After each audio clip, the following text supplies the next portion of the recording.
بسم اللہ الرحمن الرحیم۔ اسلامک ایکسس ویو کے ناظرین السلام علیکم۔ امید کرتے ہیں کہ آپ سب لوگ خیر خیریت سے ہوں گے۔ آج ہم آپ کے لیے حضرت یونس علیہ السلام کا قصہ لے کر آئے ہیں۔ ہم آپ کو بتائیں گے کہ حضرت یونس علیہ السلام کون سے نبی تھے اور وہ کس قوم کی طرف مبعوث کیے گئے تھے۔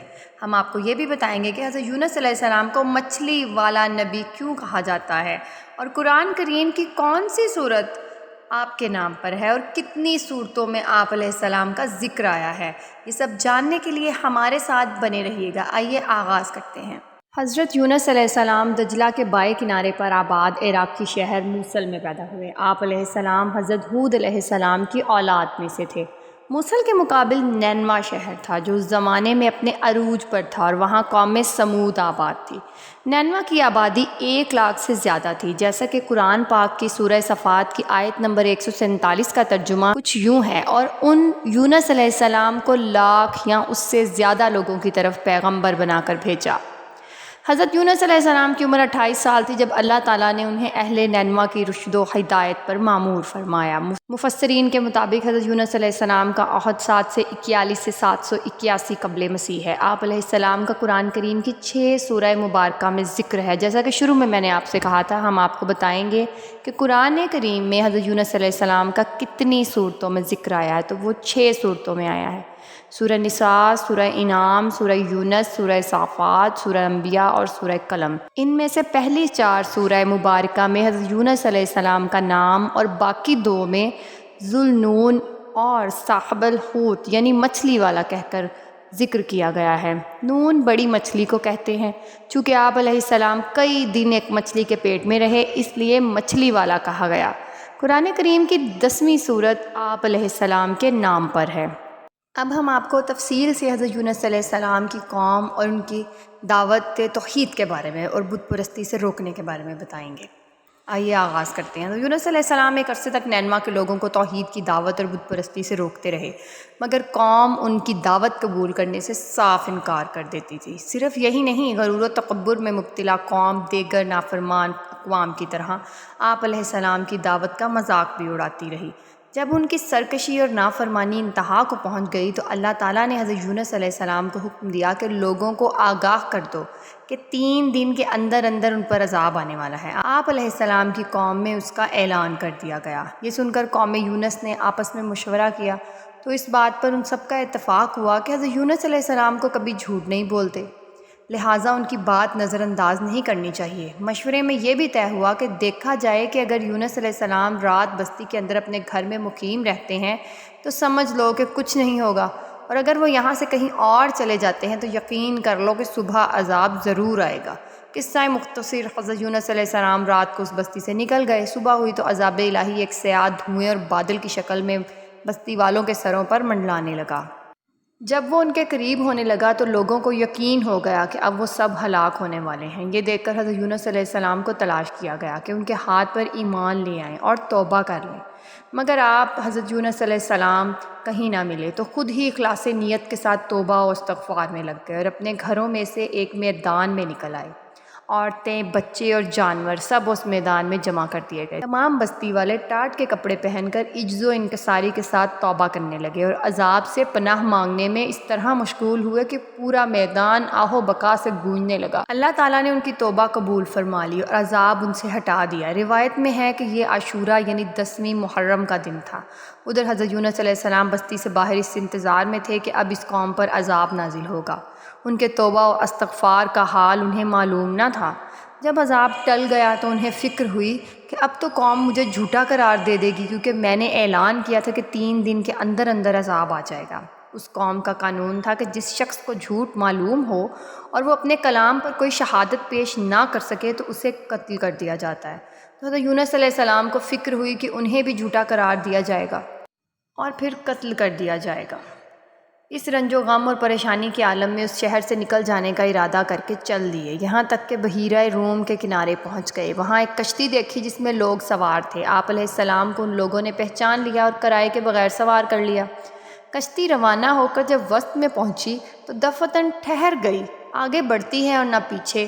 کشتی والوں نے منادی کی کہ اس کشتی میں کوئی ظالم گنہگار یا بھاگا ہوا غلام سوار ہو جاتا ہے تو یہ کشتی خود بخود رک جاتی ہے۔ ایسے آدمی کو چاہیے کہ خود کو ظاہر کر دے تاکہ اس کی وجہ سے سب پر مصیبت نہ آئے۔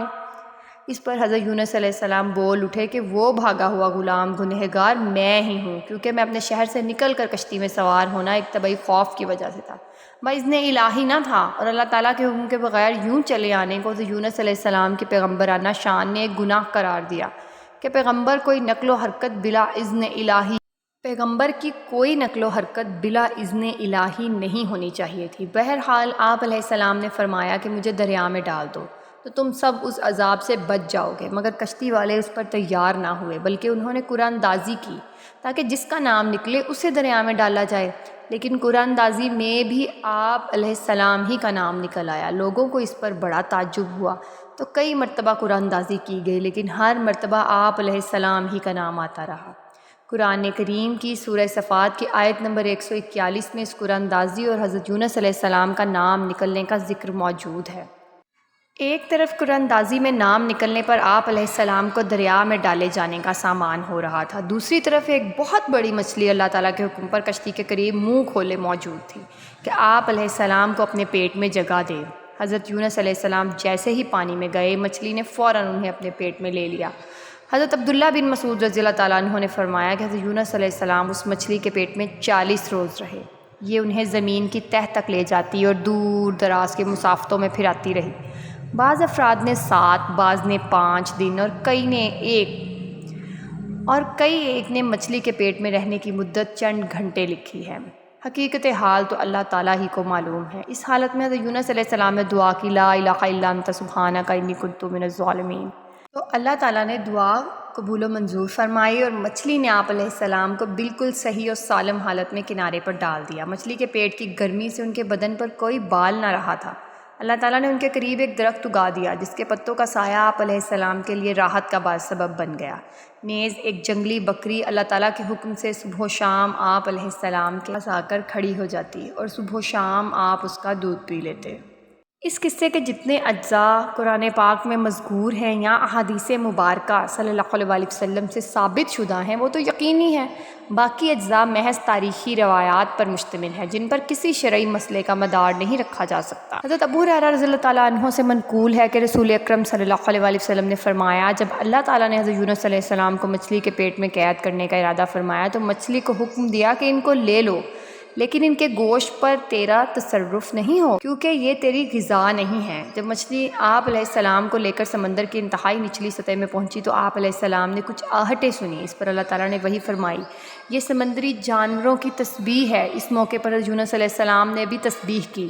جب فرشتوں نے آپ علیہ السلام کی تسبیح سنی تو بارگاہ خداوندی میں عرض کرنے لگے، اے ہمارے پروردگار، ہم ایک نحیف اور کمزور سی آواز کسی اجنبی زمین سے سن رہے ہیں۔ اللہ تعالیٰ نے فرمایا، یہ میرا بندہ یونس ہے۔ فرشتوں نے عرض کیا، وہ تو نیک بندے ہیں اور ان کی طرف سے ہر شب و روز آپ کے پاس نیک عمل پہنچتا ہے۔ اللہ تعالیٰ نے فرمایا، ہاں یہ میری بہت اچھی تسبیح کرتے ہیں۔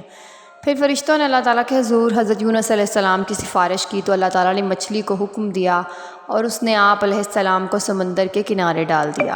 قصص الانبیاء ابن کثیر۔ قرآن کریم میں ارشاد باری تعالیٰ ہے، سورہ صفات آیت نمبر 145 146، پھر ہم نے ان کو جبکہ وہ بیمار تھے فراخ میدان میں ڈال دیا اور ان پر ایک بیلدار درخت اگا دیا۔ آپ علیہ السلام کا بدن مچھلی کے پیٹ میں رہنے سے انتہائی لاغر اور کمزور ہو چکا تھا۔ ابن مسعود رضی اللہ تعالیٰ عنہ فرماتے ہیں کہ آپ علیہ السلام ایسے ہو گئے تھے جیسے چوزا جس پر ابھی پر بھی نہ آئے ہوں۔ ابن عباس رضی اللہ تعالیٰ عنہ اور زید رضی اللہ تعالیٰ عنہ فرماتے ہیں کہ جب بچہ پیدا ہوتا ہے تو اس وقت کے بچے کی طرح آپ علیہ السلام کی حالت تھی اور بالکل دھنی ہوئی روئی کی طرح نرم و نازک تھے اور بدن پر کچھ نہ تھا۔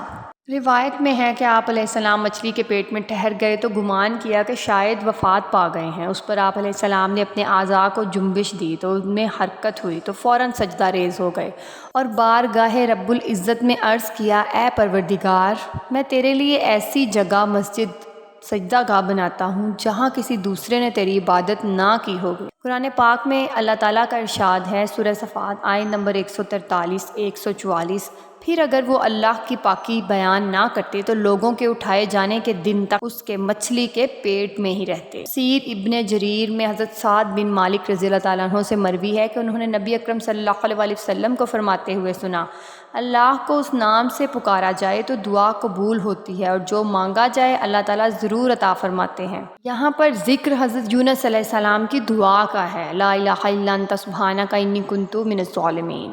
راوی کہتے ہیں کہ میں نے استفسار کیا، یا رسول اللہ صلی اللہ علیہ وسلم، یہ حضرت یونس علیہ السلام کے لیے خاص ہے یا تمام مسلمانوں کے لیے ہے؟ آپ صلی اللہ علیہ وسلم نے فرمایا، یہ حضرت یونس علیہ السلام کے لیے خاص ہے اور مومنین کے لیے عام، جب بھی وہ اس کے ساتھ دعا کریں۔ کیا تم نے اللہ کے فرمان کو نہیں سنا؟ پھر حضرت یونس علیہ السلام نے اپنے رب کو تاریکیوں میں پکارا، لا الہ الا انت سبحانک انی کنت من الظالمین، تیرے سوا کوئی معبود نہیں، تو پاک ہے، بے شک میں ہی قصوروار ہوں۔ تو ہم نے اس کی دعا قبول کی اور اس کو غم سے نجات دی، اور ہم مومنین کو اس طرح نجات دیتے ہیں۔ سورہ الانبیاء آیت نمبر 87 سے 88 کا۔ حضرت سعد رضی اللہ تعالیٰ عنہ سے مروی ہے کہ رسول اکرم صلی اللہ علیہ وسلم نے فرمایا، جس نے حضرت یونس علیہ السلام کی دعا کے ساتھ دعا کی اس کی دعا ضرور قبول ہوگی۔ ابن کثیر۔ حضور نبی کریم صلی اللہ علیہ وسلم نے فرمایا، اللہ تعالیٰ بندے کی توبہ قبول فرماتے رہتے ہیں جب تک وہ غرغرہ کی حالت میں نہ پہنچ جائے۔ غرغرہ کی حالت سے مراد موت کا وہ وقت ہے جب نزا کے وقت فرشتے سامنے آ جاتے ہیں۔ اس وقت دنیا کی زندگی ختم ہو کر آخرت کے احکام شروع ہو جاتے ہیں، اس لیے اس وقت کا کوئی عمل قابل قبول نہیں۔ اگر